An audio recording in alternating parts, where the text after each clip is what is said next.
Séquence 5. L'émergence et la reconnaissance d'un problème sanitaire. Les problèmes de santé et les risques sanitaires sont une préoccupation majeure du XXIe siècle. L'individu est exposé à des risques qui peuvent concerner toute une population, voire le monde entier. L'histoire montre une succession de crises sanitaires.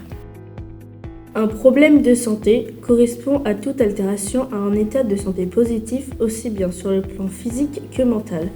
Un problème de santé est une dégradation de l'état physique ou mental reconnue par un professionnel.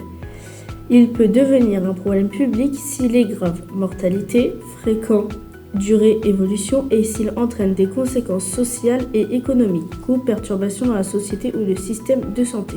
Un risque sanitaire est un événement prévisible entraînant des conséquences sanitaires mesurables à travers les indicateurs de santé.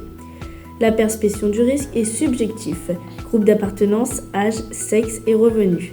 La prise de risque peut être consciente, fumée, mais les conséquences sont parfois minimisées ou niées. Il y a deux types de risques sanitaires, avérés existant certains et potentiels, probabilité d'un événement difficile à évaluer. Quand un problème de santé touche une population, il devient collectif. Il peut faire l'objet de préoccupations en santé.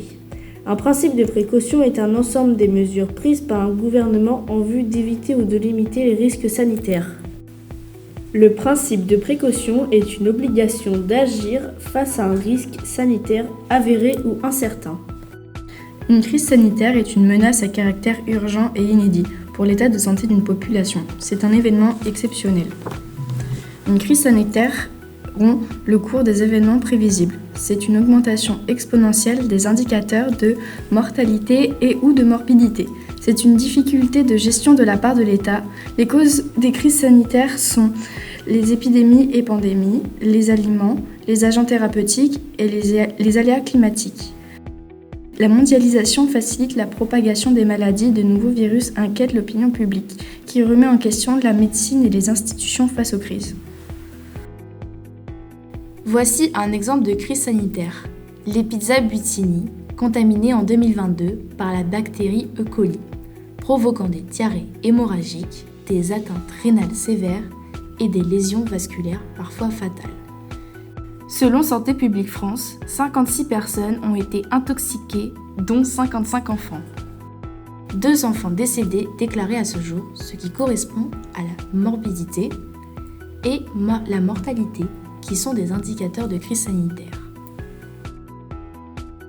L'épidémiologie aide à identifier les problèmes de santé publique en analysant les données sanitaires. La reconnaissance d'un risque dépend de sa gravité, fréquence, évolution, conséquences socio-économiques et absence de traitement efficace. Il existe plusieurs types d'épidémiologie, descriptive, analytique et évaluative.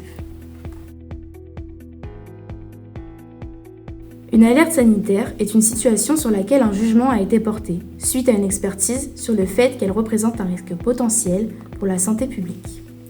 La surveillance sanitaire permet de détecter les risques grâce à l'analyse d'indicateurs. En cas de danger, une alerte sanitaire est déclenchée et un plan d'action rapide est mis en place. Le principe de précaution peut aussi s'appliquer. Depuis les années 1980, les crises sanitaires ont grandement contribué à l'émergence de nouvelles normes et exigences dans le domaine de la sécurité sanitaire. Les pouvoirs publics cherchent à renforcer les mesures d'hygiène et de prévention pour mieux faire face à ces crises, notamment à travers l'élaboration de politiques adaptées.